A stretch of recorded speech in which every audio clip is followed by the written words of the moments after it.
ദൈവമായ കർത്താവ് ദേശവാസികളെ ധാരാളമായിട്ട് അനുഗ്രഹിക്കട്ടെ. കർത്താവായ യേശുക്രിസ്തു മനുഷ്യവർഗത്തിന്റെ പാപത്തിന്റെ പരിഹാരത്തിനായി ക്രൂശിൽ മരിച്ചു, അടക്കപ്പെട്ടു, മൂന്നാം നാൾ ഉയർത്തെഴുന്നേറ്റു. യേശുക്രിസ്തു എന്തിനു വേണ്ടിയാണ് ക്രൂശിക്കപ്പെട്ടത്? ആർക്കു വേണ്ടിയാണ് ക്രൂശിക്കപ്പെട്ടത്? ഈ യാഥാർത്ഥ്യങ്ങൾ വിളിച്ചു പറയുന്ന പുസ്തകമാണ് സത്യവേദ പുസ്തകം. ഈ കോയിപ്പുറം ദേശവാസികള് അല്പസമയത്തേക്ക് നിങ്ങളുടെ ശ്രദ്ധയെ ക്ഷണിക്കുകയാണ്. ദൈവം നിങ്ങളെ ധാരാളമായിട്ട് അനുഗ്രഹിക്കട്ടെ. ദൈവത്തിന്റെ വചനമായിരിക്കുന്ന സത്യവേദ പുസ്തകത്തിൽ ഇങ്ങനെ രേഖപ്പെടുത്തിയിരിക്കുന്നു: ക്രിസ്തു നാം പാപികളായിരിക്കുമ്പോൾ തന്നെ നമുക്ക് വേണ്ടി മരിക്കുകയാൽ ദൈവം തനിക്ക് നമ്മോടുള്ള സ്നേഹത്തെ പ്രദർശിപ്പിക്കുന്നു. ഞാനും നിങ്ങളും പാപികളായിരിക്കുമ്പോൾ തന്നെ എനിക്ക് നിങ്ങൾക്കും വേണ്ടി മരിച്ചുകൊണ്ട് സ്നേഹം കാണിച്ച ദൈവത്തെക്കുറിച്ചാണ് സത്യവേദ പുസ്തകത്തിൽ പഠിപ്പിക്കുന്നത്. കർത്താവായ യേശുക്രിസ്തു ഇന്നേക്ക് 2000 വർഷങ്ങൾക്ക് മുമ്പ് മനുഷ്യവർഗത്തിന്റെ പാപത്തിന്റെ പരിഹാരത്തിനായി ക്രൂശിക്കപ്പെട്ടു. ആ ക്രൂശിലൊഴുക്കിയ രക്തം സകല പാപത്തെയും പോക്കി ശുദ്ധീകരിക്കുന്നു. ഈ യാഥാർത്ഥ്യം അറിയാതെ യഹൂദ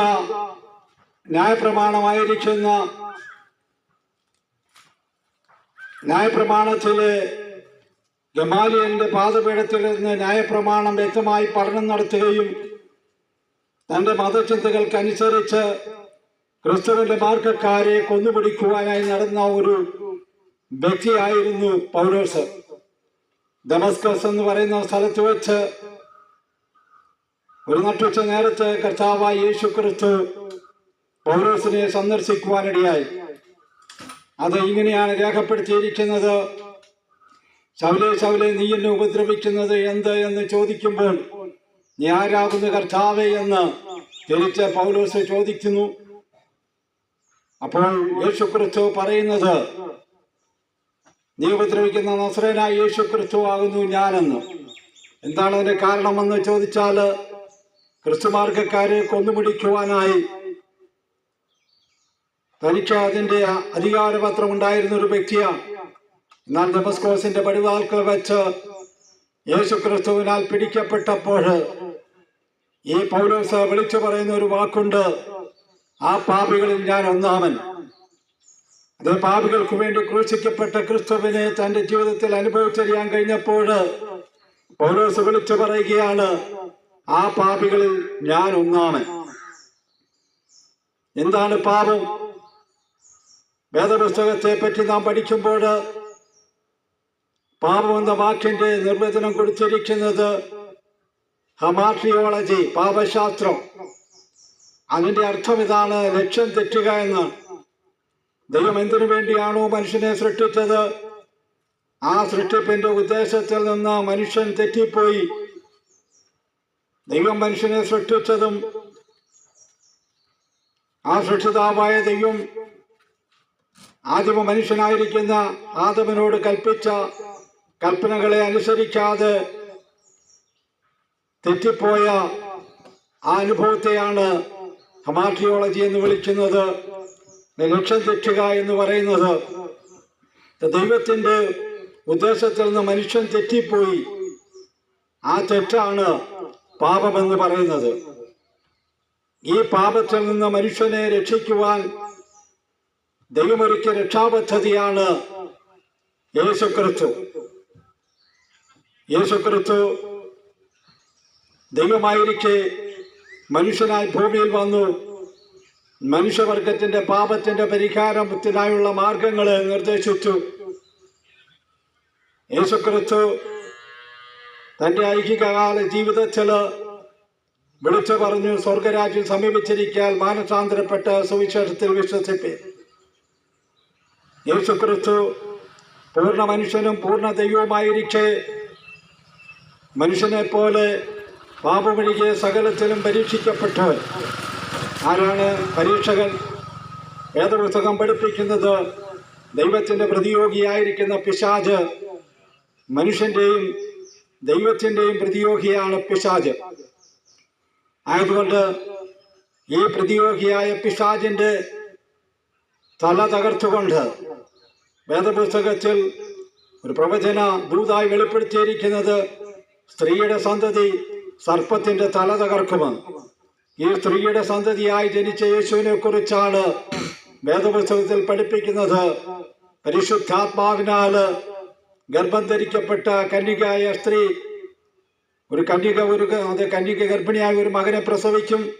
ദൈവം നമ്മോടുകൂടെ എന്നർത്ഥം വരുന്ന ഇമ്മാനുവേൽ എന്ന് പേർ വിളിക്കപ്പെടുമെന്നുള്ള ആ പ്രവചനത്തിന്റെ നിവർത്തി എന്നോണം കന്യക ഗർഭിണിയായ ഒരു മകനെ പ്രസവിച്ചു.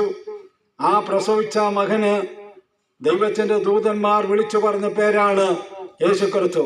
അവൻ തന്റെ ജനത്തെ പാപത്തിൽ നിന്ന് രക്ഷിക്കുവാനിരിക്കൊണ്ട് യേശു എന്ന് പേരിടണമെന്ന് ദൂതൻ വിളിച്ചു പറഞ്ഞു. ഈ യേശുക്രിസ്തു 33 തിരുവയസ്സ് വരെ മനുഷ്യനെ പോലെ ജീവിച്ചു.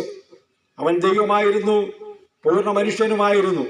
പൂർണ്ണ മനുഷ്യനും പൂർണ്ണ ദൈവമായ യേശുക്രിസ്തു ഈ ഭൂമിയിലേക്ക് വന്നതിൻ്റെ ഉദ്ദേശം മനുഷ്യവർഗത്തെ പാപത്തിൽ നിന്ന് രക്ഷിക്കുവാൻ വേണ്ടിയാണ്. യേശുക്രിസ്തു ഒരു മതസ്ഥാപകനോ ഏതെങ്കിലും ഒരു പ്രസ്ഥാനത്തിന്റെ സ്ഥാപകനോ അല്ല. യേശുക്രിസ്തു മനുഷ്യവർഗത്തിന്റെ പാപത്തിന്റെ പരിഹാരത്തിനായി, മനുഷ്യവർഗത്തിന്റെ മോചകനായി യേശുക്രിസ്തു ക്രൂശിക്കപ്പെട്ടു. ആ ക്രൂശിക്കപ്പെട്ട യേശുക്രിസ്തു മരിച്ചു, അടക്കപ്പെട്ടു. അരിമച്ചയിലെ യോസേഫിന്റെ കല്ലറയിൽ അത് 3 ദിവസക്കാലം താന് അടക്കപ്പെട്ട അവസ്ഥയിൽ കഴിഞ്ഞുവെങ്കിലും റോമൻ ഗവൺമെന്റിന്റെ ഇമ്പീരിയൻ മുദ്രയെ തകർത്തുകൊണ്ട് 3-ാം നാൾ ഉയർത്തെഴുന്നേറ്റു. ആ ഉയർത്തെഴുന്നേറ്റ യേശുക്രിസ്തു ജീവിക്കുന്നു. ചില പ്രിയപ്പെട്ടവരൊക്കെയും ഇങ്ങനെ പറഞ്ഞ് കേൾക്കുന്നുണ്ട്, യേശുക്രിസ്തു ജീവിച്ചിരുന്നില്ല എന്നൊക്കെ പറയുന്നുണ്ട്. എന്നാൽ ഞങ്ങളുടെ ജീവിതാനുഭവത്തിലൂടെ ഞങ്ങൾക്ക് പറയുവാൻ കഴിയുന്നത് യേശുക്രിസ്തു എന്നും ജീവിക്കുന്നു. ആ ജീവിക്കുന്ന ദൈവത്തിന്റെ സാക്ഷ്യമാണ് ഞങ്ങൾ ഓരോരുത്തരും. യേശുക്രിസ്തു വിളിച്ചു പറഞ്ഞു, പരിശുദ്ധാത്മാവ് നിങ്ങളുടെ മേൽ വന്ന് ശക്തി ലഭിച്ചിട്ട് യെരൂശലേമിലും യഹൂദയിലും പാടും ശമരിയിലും ഭൂമിയുടെ അറ്റത്തോളം എന്റെ സാക്ഷികളാകും. യേശുക്രിസ്തുവിനെ സാക്ഷീകരിക്കുവാൻ കൃപയാൽ ഇന്ന് പകൽക്കാലം ഇവിടെയും കടന്നു വരുവാൻ ദൈവമടിയാക്കിയതോർത്ത് ദൈവത്തെ സ്തുതിക്കുകയാണ്. യേശുക്രിസ്തു ജീവിക്കുന്ന ദൈവമാണ്. യഹോവയെ സത്യദൈവവും ജീവനുള്ള ദൈവവും ശാശ്വത രാജാവും തന്നെ.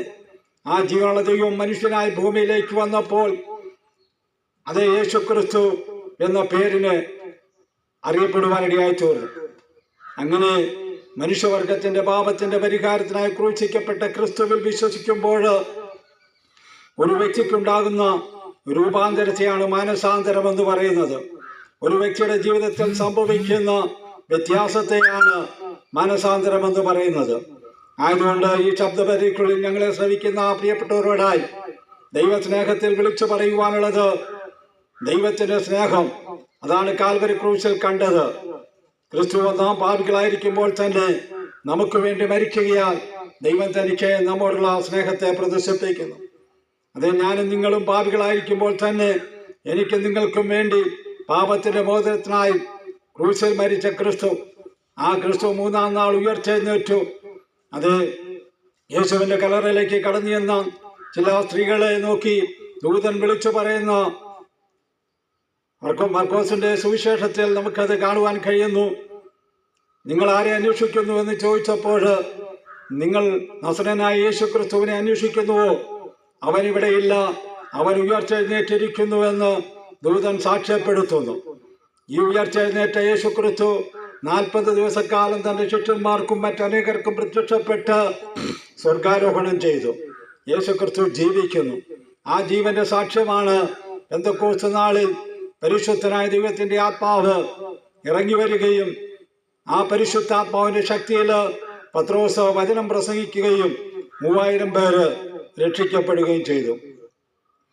യേശു ക്രിസ്തുവിനെ കുറിച്ച് പത്രോസ് പ്രസംഗിച്ചുവെങ്കിൽ ഇന്നേക്ക് 2000 വർഷങ്ങൾക്ക് മുമ്പ്, അത് AD 60-നും 100-നും ഇടയ്ക്കുള്ള കാലഘട്ടങ്ങളിലാണ് ഈ അപ്പോസ്തലന്മാർ പ്രസംഗിച്ചത്. എന്നാൽ ഈ 21-ാം നൂറ്റാണ്ടിലും ഇതേ പ്രസംഗം പ്രസംഗിക്കുന്നതിന്റെ കാരണം യേശുക്രിസ്തു ജീവിക്കുന്നു എന്നുള്ളത് കൊണ്ടാണ്. യേശു ക്രിസ്തുവിന്റെ ആ ജീവനുള്ള സാക്ഷ്യമാണ് ഞങ്ങൾ ഓരോരുത്തരും. ആയതുകൊണ്ട് ഈ ശബ്ദപരിധിക്കുള്ളിൽ ഞങ്ങളെ ശ്രവിക്കുന്ന പ്രിയപ്പെട്ടവരെ, കർത്താവിന്റെ തിരുവെഴുത്തിൽ ഇങ്ങനെ വായിക്കുന്നു: കാലം തികഞ്ഞു, ദൈവരാജ്യം സമീപിച്ചിരിക്കയാൽ മാനസാന്തരപ്പെട്ട് സുവിശേഷത്തിൽ വിശ്വസിപ്പിൻ. സുവിശേഷം എന്നത് ദാവീദിന്റെ സന്തതിയായി ജനിച്ച് മരിച്ച് അടക്കപ്പെട്ട് മൂന്നാം നാൾ ഉയർത്തെഴുന്നേറ്റ് യേശു ക്രിസ്തുവിനെ ഓർത്തുകൊള്ളുക. അതാവുന്നു സുവിശേഷം. ഈ സുവിശേഷത്തിൽ വിശ്വസിക്കുമ്പോൾ മനുഷ്യ ജീവിതത്തിൽ ഉണ്ടാകുന്ന രൂപാന്തരം. താങ്കൾ ഒരു മദ്യപാനിയാണെങ്കിൽ മദ്യപാനാസക്തിയിൽ നിന്നും വിടുവിക്കുവാൻ ശക്തനായ ദൈവമാണ് യേശു ക്രിസ്തു. അതേ പുകവലിയിൽ നിന്നും മറ്റ് ലഹരി പദാർത്ഥങ്ങളിൽ നിന്നൊക്കെയും ഒരുപക്ഷെ മാനുഷികമായ ബുദ്ധി കൊണ്ട് നമുക്ക് അതിൽ നിന്നൊരു വിടുതൽ അനുഭവിക്കാൻ കഴിഞ്ഞില്ല എന്നിരിക്കാം. എന്നാൽ യേശു ക്രിസ്തുവിൽ വിശ്വസിക്കുമ്പോൾ മദ്യപാനാസക്തിയിൽ നിന്നും വിടുതൽ പ്രാപിക്കുവാൻ കഴിയും. ലഹരി പദാർത്ഥങ്ങളിൽ നിന്നും മറ്റ് ദുർനടപ്പുകളിൽ നിന്നൊക്കെയും വിടുതൽ പ്രാപിക്കുവാൻ കഴിയും. അങ്ങനെ വിടുതൽ പ്രാപിച്ചതിൻ്റെ ഒരു സാക്ഷ്യമാണ് ഇവിടെ പറയുന്നത്. 1993 ജൂൺ മാസം വരെയും മദ്യത്തിനടിമയായി, പുകവലിക്കടിമയായി, മറ്റ് ദുർശീലങ്ങൾക്കടിമയായി കഴിഞ്ഞ മോഹനൻ എന്ന വ്യക്തിയെ ഈ യേശു ക്രിസ്തുവിന്റെ സ്നേഹം തേടി വന്നു. ആ സ്നേഹം അനുഭവിക്കുവാൻ കഴിഞ്ഞപ്പോഴാണ് ഞാനൊരു പാപിയാണെന്നുള്ള ബോധം എന്നിൽ ഭരിക്കുവാൻ തുടങ്ങിയത്. അതേ പൗലോസ് പറഞ്ഞ പോലെ, ക്രിസ്തു നാം പാപികളായിരിക്കുമ്പോൾ തന്നെ നമുക്ക് വേണ്ടി മരിക്കാൻ ദൈവം തനിക്ക് നമ്മോടുള്ള സ്നേഹത്തെ പ്രദർശിപ്പിക്കുന്നു എന്ന യാഥാർത്ഥ്യം അറിയുന്നത് 1993 ഈ യേശു ക്രിസ്തുവിൽ വിശ്വസിക്കുകയും കർത്താവിന്റെ കൽപ്പന അനുസരിച്ച് വിശ്വാസ സ്നാനം സ്വീകരിക്കുകയും പരിശുദ്ധാത്മാവിന്റെ അഭിഷേകത്താൽ നിറയപ്പെടുകയും ചെയ്തപ്പോൾ ദൈവസമാധാനം എന്താണെന്ന് ജീവിതത്തിൽ അനുഭവിക്കാൻ കഴിഞ്ഞു. ഇത് വെറും ഒരു കഥ പറയുകയല്ല, അനുഭവിച്ചറിയുന്ന യാഥാർത്ഥ്യമാണ്. യേശു ക്രിസ്തു തൻ്റെ ഐഹിക കാല ശുശ്രൂഷാ വേളകളിൽ വിളിച്ചു പറഞ്ഞത്: അധ്വാനിക്കുന്നവരും ഭാരം ചുമക്കുന്ന ഏവരും ആളുകളെ നിങ്ങളെല്ലാവരും എൻ്റെ അടുക്കൽ വരുവിൻ, നിങ്ങളെ ഞാൻ ആശ്വസിപ്പിക്കുമെന്ന്. അതേ ആശ്വാസം നൽകുന്ന ഒരേ ഒരു ദൈവശക്തി അത് യേശു ക്രിസ്തുവാണ്. യേശു ക്രിസ്തുവിലൂടെ ആശ്വാസമുണ്ട്. യേശു ക്രിസ്തു വിളിച്ചു പറഞ്ഞു: എൻ്റെ സമാധാനം നിങ്ങൾക്കായി തന്നിട്ട് പോകുന്നു, ലോകം തരുന്ന പോലെയല്ല. ലോകത്തിന് നൽകുവാൻ കഴിയാത്ത സമാധാനവും ആശ്വാസവും യേശു ക്രിസ്തുവിലൂടെ ലഭ്യമാണ്. ഇത് ദൈവത്തിന്റെ ദാനമായ രക്ഷയാണ്. ഇത്ര വലിയ രക്ഷ നാം ഗണ്യമാക്കാതെ പോയാൽ എങ്ങനെ തെറ്റിയൊഴിയും?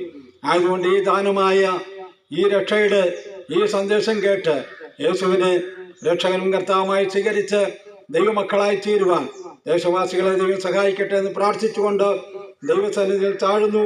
സ്വർഗത്തിനും ഭൂമിക്കും നാഥനായ യേശു ക്രിസ്തു ദേശവാസികളെ അനുഗ്രഹിക്കട്ടെ എന്ന് പ്രാർത്ഥിച്ചുകൊണ്ട് ദൈവസന്നിധാനത്തിൽ ഇരിക്കുന്നു. ഒരു നിമിഷം പ്രാർത്ഥിക്കാം. പരിശുദ്ധനായ ദൈവമേ, സ്വർഗീയ പിതാവേ, ഈ പകൽവേളയ്ക്കായി സ്തോത്രം ചെയ്യുന്നു. കർത്താവേ, ഇന്ന് പകൽക്കാലം ഈ ദേശത്ത് കടന്നു വരികയും കർത്താവിന്റെ മാറ്റമില്ലാത്ത വചനം ദേശത്തോട് അറിയിക്കുവാൻ പരമകൃപാലുവായ ദൈവം ഒരുക്കി തന്ന സമയത്തിനായി സ്തോത്രം. കർത്താവേ, എങ്ങളുടെ സന്നിധിയിലേക്ക് ഈ എളിവിനെ താഴ്ത്തുന്നു. ഇതിനോട് കൂടെ സൂക്ഷിയുടെ മേലുള്ള ബന്ധത്തിൽ കടന്നു വന്ന പ്രിയപ്പെട്ടവരെ ഏൽപ്പിക്കുന്നു. ദേശത്തെയും ദേശവാസികളെയും ദൈവകരങ്ങളിൽ പരമേൽപ്പിക്കുന്നു. മഹത്വം കർത്താവിനെ അർപ്പിക്കുന്നു. പ്രാർത്ഥന കേട്ടതുകൊണ്ട് സ്തോത്രം. യേശു ക്രിസ്തുവിൻ ധന്യ നാമത്തിൽ തന്നെ.